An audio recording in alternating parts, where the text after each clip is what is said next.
lo que yo pienso sobre el manejo de los tumores neuroendocrinos.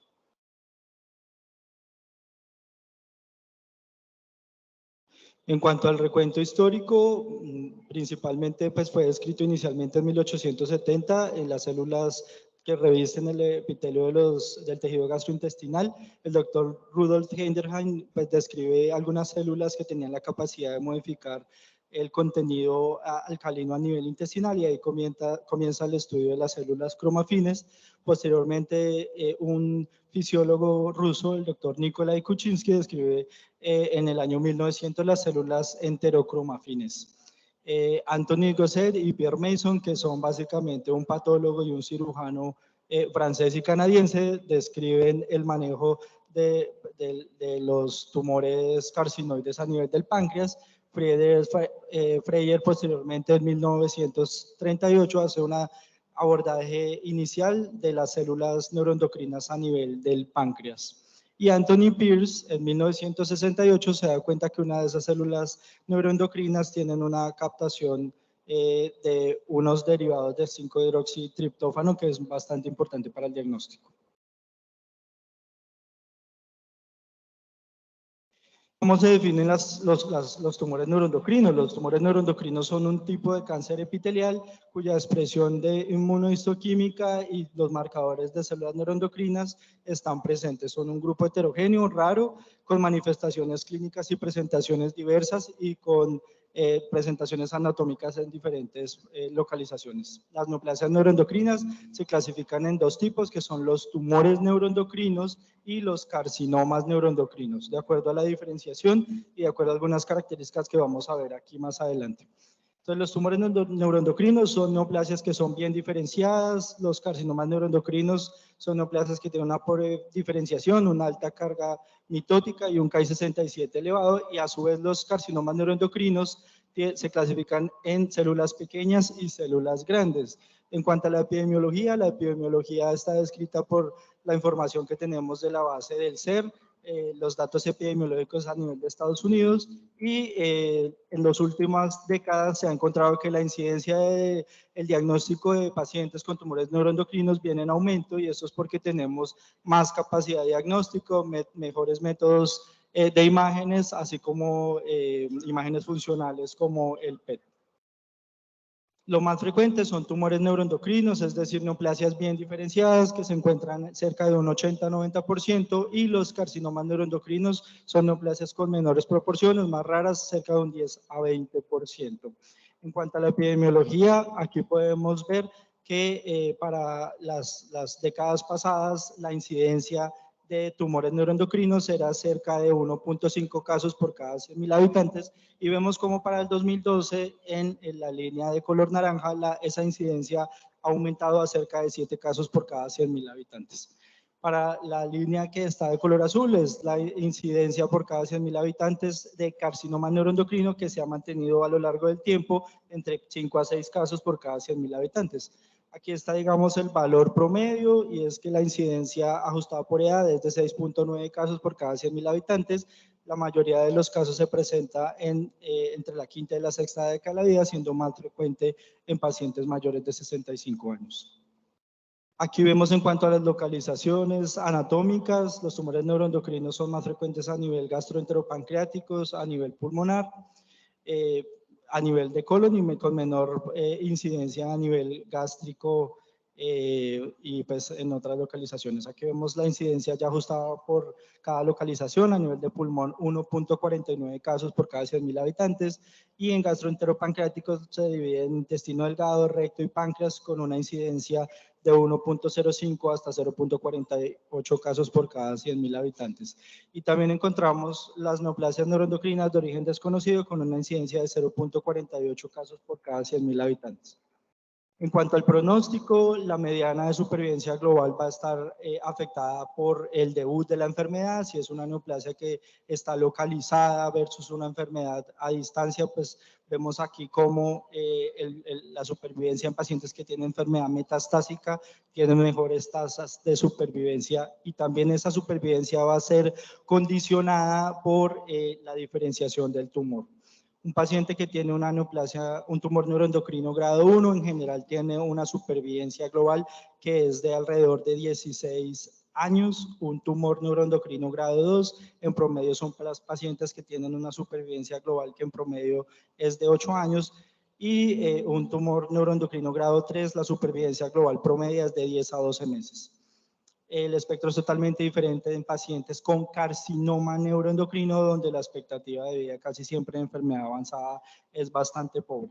Entonces vemos aquí que los factores asociados a peor supervivencia es el compromiso regional, el compromiso metastásico o a distancia y la diferenciación y el grado de proliferación tumoral. Estos ya son datos específicamente dados para carcinoma neuroendocrino, donde vemos que las principales neoplasias son a nivel pulmonar y en este caso las otras son a nivel gastrointestinal y de primario de origen desconocido. Y en cuanto a la histología, principalmente son de célula pequeña versus de célula grande. Aquí la tasa de incidencia para carcinoma neuroendocrino es de 9.36 casos por 100.000 habitantes. Esto es para la localización de carcinoma neuroendocrino a nivel genitourinario, donde vemos que pues, la principal localización aquí en estos casos es vejiga, cerca del 91% de los casos, y nuevamente al igual que en pulmón, en carcinoma neuroendocrino principalmente son de célula pequeña versus de célula grande. En carcinoma neuroendocrino, a diferencia de lo que yo les estaba expresando de tumor neuroendocrino, donde la supervivencia global es en grado 1, 16 años, grado 2, 8 años y grado 3, entre 10 y 12 meses, en carcinoma neuroendocrino tienen un pronóstico bastante ominoso y es que el compromiso avanzado a nivel pulmonar tiene una supervivencia mediana de 7.6 meses, de origen desconocido solo 2.5 meses y a nivel hepático también 2.5 meses. Entonces, cuando vemos que son dos espectros de enfermedad totalmente diferentes, que el pronóstico es cambiante y ahorita vamos a ver cómo hacemos esa diferenciación en cuanto a tumores neuroendocrinos y a carcinoma neuroendocrino. ¿Qué tenemos acerca de epidemiología local? Tenemos esta publicación. Este es un estudio retrospectivo que se realizó en el Hospital Pablo Tobón Uribe con la Pontificia Bolivariana de Medellín. Es un estudio retrospectivo del 2010 al 2015, donde se incluyeron 11 pacientes, la mayoría hombres, con tumores pues, primarios localizados principalmente en páncreas, de intestino delgado 25%, gástrico, y casi todos, un 74% aproximadamente, con enfermedad a distancia. Es bastante similar a lo que está descrito en la epidemiología de Estados Unidos. Y en cuanto a cómo hacemos esa clasificación de las neoplasias neuroendocrinas, tenemos que tener en cuenta la diferenciación, los hallazgos y, en la patología, si es el índice mitótico, y cómo nosotros definimos un tumor neuroendocrino bien diferenciado. Describimos un tumor bien diferenciado, son esos pacientes que tienen las neoplasias que las células tienen fielmente la misma morfología y las mismas características moleculares de las células neuroendocrinas normales. Esos, digamos, neoplasias bien diferenciadas se catalogan según la última publicación de tumores neuroendocrinos que tiene una implicación pronóstica en términos de supervivencia en grado 1 a grado 3 y un tumor neuroendocrino mal diferenciado, pues son células que están compuestas con atipia, que tienen más necrosis, que tienen alto conteo mitótico, que tienen un Ki-67 más elevados y donde en este momento pues se pierden las características morfológicas, algunas moleculares, pero estos tumores siguen expresando marcadores de inmunohistoquímica de neoplasias neuroendocrinas como sinaptofisina, cromogranina y CD56. Y por defecto son de alto grado y se asocian pues, a un peor pronóstico. Esta es la clasificación del año pasado de la WHO para neoplasias neuroendocrinas, tanto tumores neuroendocrinos grado 1, grado 2 y grado 3, y las neoplasias, los tumores neuroendocrinos los clasifican de acuerdo pues, a la estructura organoide. Como les decía, pues son neoplasias que tienen una diferenciación adecuada, tienen bajas tasas de necrosis, son tumores que están altamente vascularizados, tienen una baja relación núcleo-citoplasma y tienen realmente un bajo conteo de mitosis. Conservan esa estructura glandular en algunos casos y está descrito cromatina en sal y pimienta. A diferencia de los carcinomas neuroendocrinos, donde aquí se altera la estructura sólida y organoide, tienen una necrosis más marcada, tienen atipia celular, hay un pleomorfismo. A diferencia de los tumores neuroendocrinos donde las células son ovaladas, en este caso las células tienen una forma irregular o más redondeada, tienen una alta relación núcleo-citoplasma, es otra diferencia, y pues tienen mitosis más frecuente y un Ki-67 más elevado. Y en cuanto a los grados, pues también se tienen que tener en cuenta el Ki-67. El Ki-67 básicamente es una proteína nuclear que se requiere para la división celular de todas las células. Es una proteína de 359 kilodaltons y su nombre deriva de la ciudad donde se origina, que fue Kiel, y el clon con el que se utiliza, que es el 67. Está presente en todas las células, en todas las fases del ciclo celular, excepto la fase G0.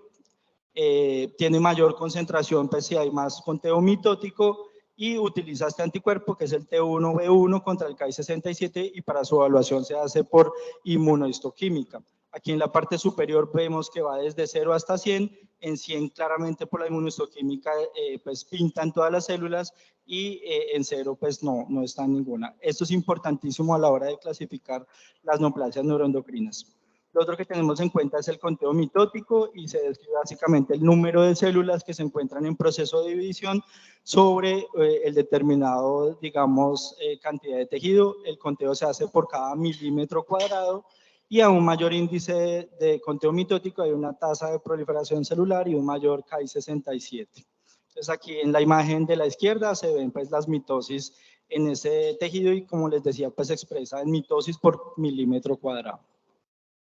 Y esta es la clasificación de cómo nosotros dividimos las neoplasias neuroendocrinas en tumores neuroendocrinos, específicamente para a nivel gastrointestinal. Tenemos en cuenta pues los tumores neuroendocrinos grado 1, grado 2 y grado 3 y vemos que los catalogamos de acuerdo al número de mitosis y al Ki-67. Grado 1 si tiene menos de 2 mitosis y un Ki-67 menor al 3%, grado 2 si tiene entre 2 y 20 mitosis y un Ki-67 entre el 3 a 20% y un grado 3 tumores que tienen más de 20 mitosis y un Ki-67 mayor al 20%. Y los pobremente diferenciados, pues miren cómo tienen más de 20 mitosis y un Ki-67 más del 20%, pero adicional a eso los hallazgos morfológicos que habíamos hablado del hallazgo en la patología. Y los tumores neuroendocrinos con compromiso aerodigestivo y glándula salivar, lo único que cambia en este escenario es el Ki-67 y el índice mitótico que para los pobremente diferenciados es mayor a 10 y no mayor a 20 y pues realmente el Ki-67 es como el punto de corte. El diagnóstico requiere un manejo multidisciplinario desde el abordaje por nosotros los clínicos, los radiólogos, los cirujanos, los patólogos desde luego, y pues los resultados de las pruebas que se hagan por la valoración por inmunohistoquímica, las pruebas bioquímicas que nosotros disponemos, las imágenes funcionales cuando se tengan a la mano. En cuanto a la presentación clínica es bastante variable. Algunos pacientes presentan síntomas incidentales que podrían hacer sospechar de otro tipo de hallazgos o de etiologías. Cuando los tumores neuroendocrinos producen síntomas, se denominan funcionantes. Y cuando el tumor no produce ninguna hormona que desencadene ningún síntoma, se clasifican como tumores no funcionantes. Esto es bastante importante a la hora de definir el tratamiento que nosotros le ofrecemos a los pacientes. Y como los pacientes presentan algunos síntomas que son inespecíficos, en algunas ocasiones se atribuye a un diagnóstico alternativo como dispepsia, síndrome de colon de intestino irritable, y es importante precisar que algunos de estos síntomas que presentan los pacientes nos pueden hacer a nosotros presumir cuál es el origen de la neoplasia neuroendocrina. Como por ejemplo a nivel gastrointestinal, lo más frecuente con lo que debutan los pacientes es dolor abdominal, y eso nos podría orientar hacia dónde es la búsqueda de la neoplasia que vamos a hacer, o como por ejemplo en neoplasias a nivel torácico, los pacientes que se presentan con infecciones recurrentes nos harían sospechar que hay una neoplasia neuroendocrina a nivel del tórax. Y vemos aquí cómo está el resto de síntomas que pueden presentar los pacientes.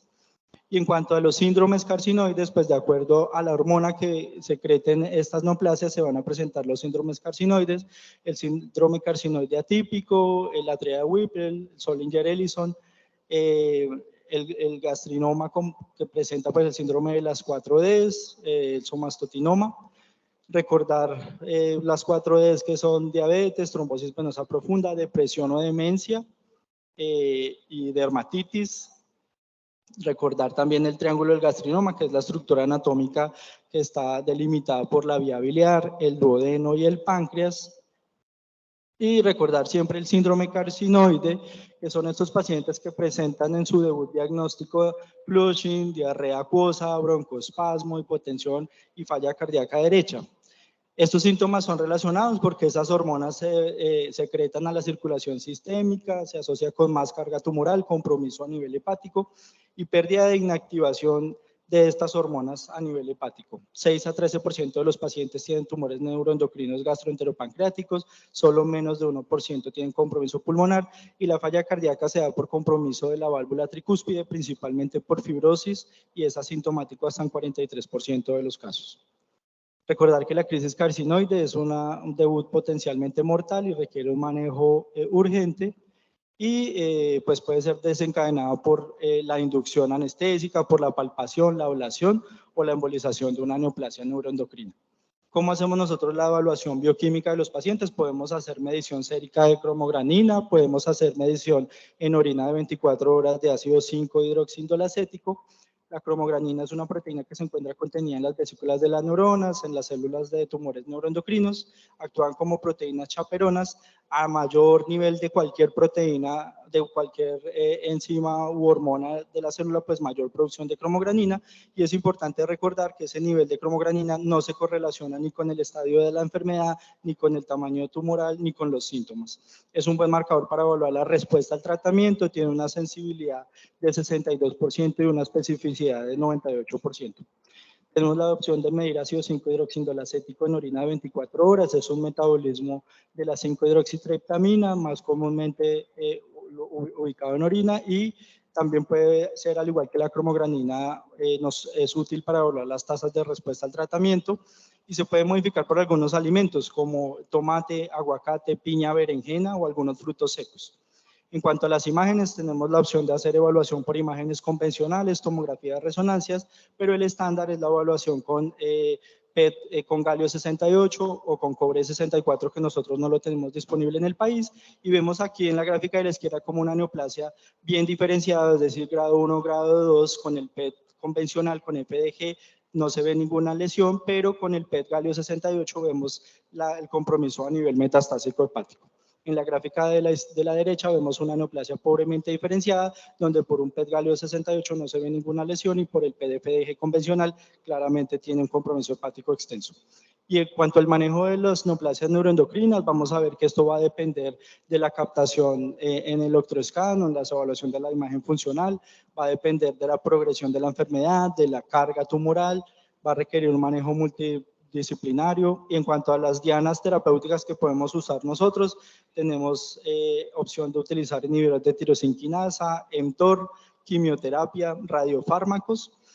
Y esto va a depender tanto de características de la enfermedad como de características que tenga inherente el paciente, características de la enfermedad como carga tumoral, la agresividad de la enfermedad, el tratamiento del tumor primario y características del paciente como la preferencia del paciente por una terapia oral versus una terapia endovenosa, el performance status, la edad, las comorbilidades del paciente y algunas barreras de acceso, las recomendaciones por guías internacionales y el retorno, digamos, el reembolso de estos medicamentos. En cuanto al manejo, vemos que el primero que describió las neoplasias neuroendocrinas fue el doctor Oberdorfer en 1907, describe el tumor carcinoide, esta es la publicación del New England de esa época. Posteriormente, Roger Guillemin describe la estructura de la somatostatina, esta es la estructura de la somatostatina también en la publicación de New England del año 73. Posteriormente, el doctor Charles Muertel da la aprobación de streptozocina más 5-FU. Ven en esta publicación también de New England, donde no hay ningún dato epidemiológico en cuanto a HR, sino solamente veíamos tasas de respuestas cuando se compara con streptozocina. Y es en el 2009 cuando Anja Radke publica el estudio PROMIT, el estudio de octreotide que da beneficio en supervivencia libre de progresión de tratamiento con octreotide versus placebo en estos pacientes. Raymond en el 2011 hace su publicación del estudio SUN 111 con sunitinib, también con beneficio claro en supervivencia libre de progresión y en supervivencia global de 38 versus 29 meses, la supervivencia global. En el 2011 y en el 2016, el doctor James Yao hace la publicación de los estudios Radiant, Radiant 3 y Radiant 4 para neoplasias gastroenteropancreáticas y pancreáticas. El Radiant 4 un beneficio en supervivencia libre de progresión. El Radiant y en el 2015 el doctor Martin Kaplan hace la publicación del estudio Clarinet, un estudio fase 3, donde se evaluaba la tasa de respuesta con lanreotide versus placebo, con importantes tasas de respuesta, supervivencia global, supervivencia libre de progresión, perdón, a 12 meses de 65% versus placebo de 30%, y con una mediana de PFS de más o menos 21 meses. En el 2017, los doctores Jonathan Strosberg y Matt Kulke hacen la publicación del estudio NETHER-1, básicamente con terapia con lutecio 177. Este es el lutecio 177, que es el de la derecha, y vemos que realmente conserva la estructura de la somatostatina y del octreotide y se asocia el radiofármaco, que es el que va a tener el impacto a nivel de la neoplasia neuroendocrina. Aquí están los otros radiofármacos que se están utilizando: indio, itrium, lutecio. Finalmente nosotros tenemos el lutecio y pues ahorita hay incluso algunas publicaciones en neoadyuvancia. Este es el estudio NETHER-1 con beneficio en tasas de respuesta, en supervivencia libre de progresión y en supervivencia global en pacientes previamente tratados. Y recientemente en ESMO del 2023 se publicó el estudio fase 3, el estudio Cabinet con cabozantinib en pacientes previamente tratados hasta con 6 líneas previas, con beneficio en supervivencia libre de progresión en pacientes muy politratados. Entonces, ¿cuál es la evidencia que tenemos para el tratamiento de neoplasias neuroendocrinas? Tenemos que la mayoría de evidencia la tenemos con lanreotide y con everolimus. Tenemos que el estudio PROMIT con octreotide incluía pacientes solo con tumores neuroendocrinos de intestino delgado, mientras que lanreotide y everolimus tienen incluidos pacientes con tumores neuroendocrinos en diferentes localizaciones anatómicas. Cuando diferenciamos en cuanto a octreotide versus lanreotide, tenemos que son dos estudios totalmente diferentes. El estudio PROMIT incluyó 85 pacientes, el estudio Clarinet incluyó 204 pacientes. El estudio PROMIT, la terapia que se dio fue con octreotide, en el Clarinet se utilizó lanreotide autogel, 120 miligramos subcutáneo cada 28 días. Y son estudios diferentes porque también se incluyeron pacientes con diferente carga tumoral hepática, con un Ki-67 diferente. El estudio PROMIT finalizó, digamos, prematuramente respecto al diseño que tenía originalmente el estudio. Y a diferencia del estudio PROMIT, el estudio Clarinet incluye pacientes con tumores de páncreas, tumores de intestino medio, tumores de origen desconocido incluso. Estos son dos estudios totalmente diferentes.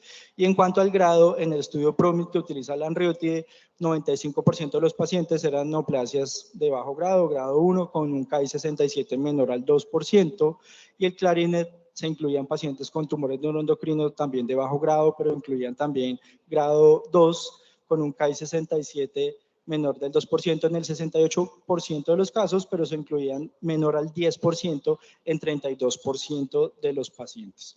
Y la carga tumoral hepática, que como veíamos, pues también es algo bastante importante, solo 24.7% de los pacientes presentaban carga tumoral hepática en el estudio PROMIT, mientras que en el estudio Clarinet casi la mitad de los pacientes tenían carga tumoral hepática. ¿Qué tenemos de estudios fase 3 para manejo de neoplasias neuroendocrinas? Grado 1, grado 2, a nivel pancreático disponemos de lanreotide, everolimus y sunitinib. Grado 1, grado 2 a nivel gastrointestinal, octreotide y lanreotide, según lo que ya hablamos del estudio PROMIT y el estudio Clarinet, everolimus, lutecio y telotristat, que no lo tenemos disponible, y a nivel pulmonar o de origen desconocido, lanreotide y everolimus.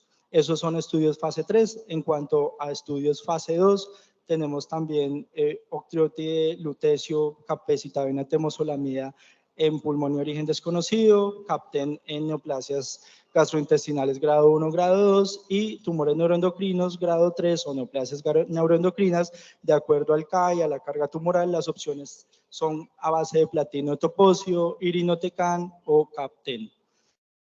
Si nosotros vemos las guías ESMO, pues dan opciones como de utilizar todas las moléculas que están disponibles, pero no nos dan como una pauta de acerca del tratamiento de los pacientes. Esta publicación es de este año, son las guías ASCO para manejo de tumores neuroendocrinos y se basan básicamente en evaluar el grado tumoral, si el tumor es funcional o no, si clínicamente hay síntomas o no, y pues la primera línea siempre es a base de análogos y a la progresión se evalúa si hay captación en la prueba funcional, la opción que se da es terapia con lutecio o, según sea el caso, si el compromiso es pulmonar, hepático o pancreático, las segundas líneas serían a base de everolimus o TKIs. Para neoplasias neuroendocrinas grado 3, la opción casi siempre sigue siendo a base de quimioterapia con capecitabina y temozolomida, a base de platino toposio e irinotecan. Y recordar que no todo el cáncer es rosa y que el 10 de noviembre es el Día Internacional de la Neoplasia Neuroendocrinos. Muchas gracias.